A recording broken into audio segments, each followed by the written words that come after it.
This is the Australian Constitution, but to save you from reading all of it, I've made you this short video.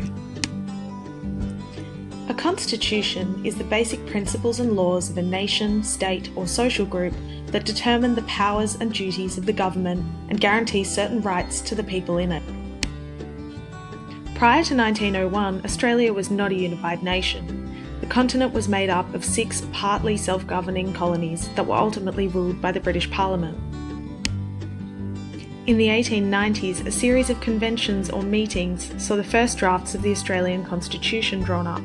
The 6 colonies then voted in referendums to decide whether Australia would become a unified nation. A referendum is when the people of a colony, state or nation vote on proposed legislation or laws. Can you think of another time Australia has held a referendum?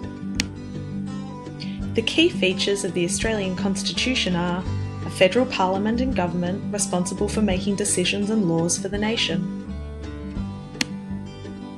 A bicameral parliament, meaning it has 2 chambers or houses. The House of Representatives, also known as the Lower House, comprising of 150 members of parliament who each represents his or her federal electorate. And the Senate, or the Upper House, which is made up of 76 senators elected to represent each of the states and territories. 6 state governments, who have control over the affairs of their state or territory. State governments are responsible for things like schools, hospitals, conservation and environmental matters, roads and public transport, as well as many other matters. Power sharing between the federal and state governments. While state governments are responsible for matters that affect their state, the federal government is in charge of areas that impact the entire nation. Can you think of an example where a state government and the federal government might clash or disagree?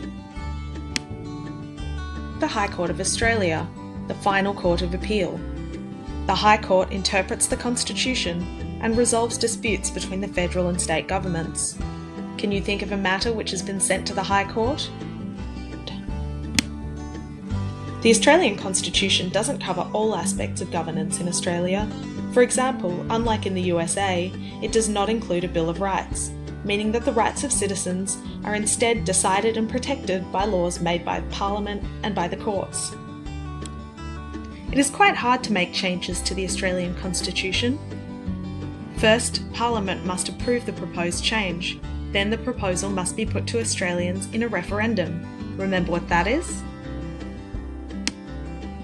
Since Federation in 1901, there have been 19 referendums proposing 44 different changes to the Constitution, and only 8 of those changes were agreed to. I hope this video has helped you gain a better understanding of the key features of the Australian Constitution and how they impact on life in Australia. You may want to re-watch it to add terms to your glossary and help you decide what aspect of the Australian Constitution you will focus on for your research assignment. Thanks for watching!